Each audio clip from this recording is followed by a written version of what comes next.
these muscles, they were able to relax for the first time in like years, because I've had this condition for years, Yeah. and it's progressed and gotten even worse. And I could tell because I was able to like lie in bed and be like, I can exhale fully.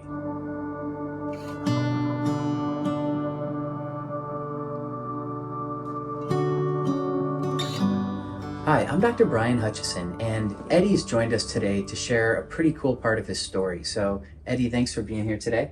No problem.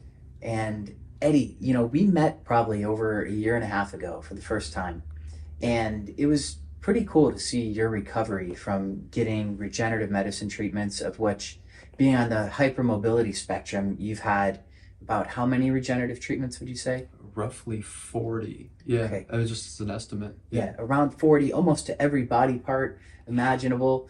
And those regenerative treatments to your ligaments have really gotten a lot of your life back. I mean, you weren't able to get off the floor or do much, and you've been able to walk and eat a meal and feel like you can still stand up without feeling debilitating pain and discomfort. And If I could actually add, one of my most salient symptoms, the most debilitating one, was the fact that I couldn't feel any strong emotion that I'd feel, whether it be negative or positive. If it was happy, or if it was like something like a jump scare, yeah, it would cause extreme pain around my solar plexus, to the wow, point where I actually wasn't even able to watch TV shows. I wasn't able to watch anything that elicited emotion from me, because it wouldn't just elicit emotion, it would cause pain. It would induce pain. wow. And that was my biggest symptom. And I still sometimes have that in regards to just the rib instability that I have. After I was getting PRP, I've been, like you said, I've been getting PRP for well over a year now. April 11th of 2022 was my first PRP treatment, and my last one was last week.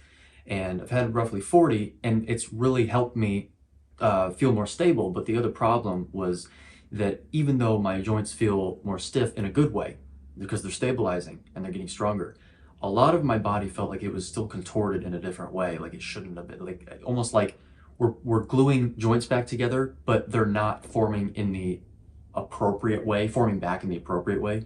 But I was like, well, more treatments is better, right? More PRP is better. The more I get, the better I'll feel. Now, to an extent, I was right, but I also wanted to try out dry needling, because I know that a lot of my muscles were super tight as well, which was causing like pain to shoot up into my neck, for example, from my right shoulder, like behind my shoulder blade. So I was like, well, my muscles probably need repair too if they've been so tight to try and stabilize my joints for so long. What if when I heal a ligament, they don't just untighten, right? I don't think that's how it works. I had my speculations about it. So came here and got some dry needling, which was more intense than the one I got at home, but that's a good thing because it's more effective. And I was getting treatments. What was the first area I got done? I don't even remember. I think it was like my right shoulder around Yeah, here. I think we started in the right shoulder, some of the pec muscles, Yeah, the rotator cuff.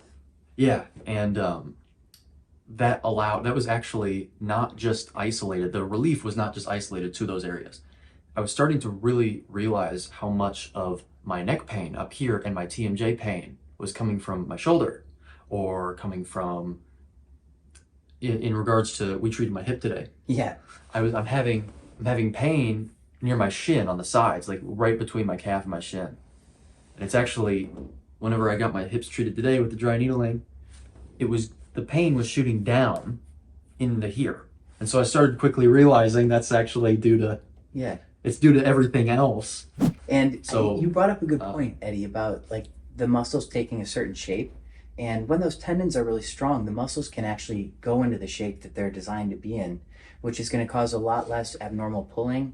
And, treating tendons when there's tendinopathy, there is kind of an art to it, because you have to make sure that the muscles on each side of a joint, or on each side of a bone, are pulling relatively equal into how they should pull. You brought up a couple of points about how once we treated some things in your shoulder, but you had already been getting that shoulder done to the ligaments. But once we started doing the tendons, you felt a big release into your TMJ, I into your still even neck. feel it right now. I I mean, think from a because few weeks ago, yeah. yeah, because the dry needling of course, sometimes there will be soreness the next day. That's typical. Yeah, sure. You know, but that's what I mean. Like I still feel it up in my neck here, just some soreness, but it's not like it's a good thing because that means it was effective. It's Like, changing. you know, And we didn't even treat that area, you though. didn't even treat it at all. But the pain that was associated with that, Yeah. every time that I come here, it goes away. Yeah. So it's working. I mean, I Yeah. know that's working. One of the times that we treated your low back to try to help reduce that, position where you have to go into extension, you noticed that after we did that, there was a period, maybe a week or two ago, where you said you didn't have to go and push your back like this to get pain relief. You were just walking, relaxed, and you had like minimal pain in the solar plexus area. Yeah, and it's like I was saying, the pain goes away and I'm walking comfortably. Yeah. Even though the muscles here, I know that they're gonna have to tighten up a little bit more because I'm still unstable in those areas, ligament-wise. Yeah. It doesn't hurt. Like it still makes me functional Got it. throughout the house, for example. Yeah. You know, so I can actually go ahead and like cook a meal comfortably standing up. You know, because originally that's not what was happening. I have a thoracic brace that I have two of them, and they both put inappropriate tugging on other areas, but appropriate tugging on others, like on certain ones. Yeah. So I couldn't wear the whole thing. So whenever I was making meals, I would put only the part that wraps around my ribs around me Yeah. in order to be comfortable enough to stand to cook my food. And it's like, whenever we do this, I don't need to do that.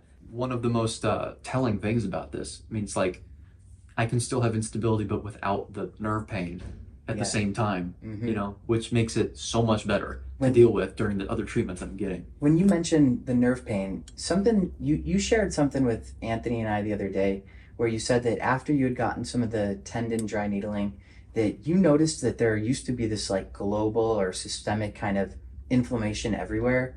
And what did you say about that? So I think it was in reference especially, particularly to the pain that was shooting up into here. The very first treatment I ever got, we already mentioned it with you. Yeah.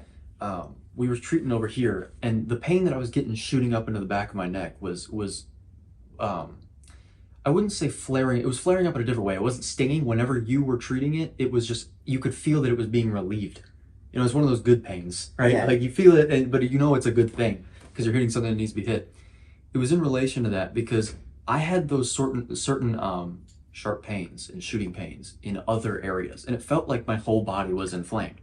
Yeah. It felt like everything, and I've realized that it's really due to a lot of muscular tension. Once I started getting these, the muscular tension started to drop, and my body was finally able to relax. I was starting to realize, it was very patent to me afterwards. Whenever I would go home, these muscles, they were able to relax for the first time in like years, because I've had this condition 4 years, and it's progressed and gotten even worse. And I could tell because I was able to like lie in bed and be like, I can exhale fully. Like I'm actually able to breathe full. Yeah, exactly. Because before I couldn't do that. It felt normal to not do that. So it felt abnormal to be able to breathe out all the way. Because I'm like, my whole body is not super tense anymore. Yeah. So addressing the tendons has helped you feel a lot more comfortable in your own skin, more relaxed, and got you out of a lot of the pain associated with the shoulder to the neck to the TMJ to the low back to the solar plexus. So thank you for sharing your story. Is there anything else that you would like to share with our viewers? No, I think I've touched on everything. I'm gonna continue coming here for quite a while. I predict I'm gonna be gone for, I don't know, a month or two. Going back home for a month or two, and then I'll be back. Yeah. Thank you for sharing your story, Eddie, and we look forward to you getting as full of recovery as possible, and just grateful that you found all the doctors that you have that are really getting you back to living a life worth living. So thank you so much. Yeah. All right.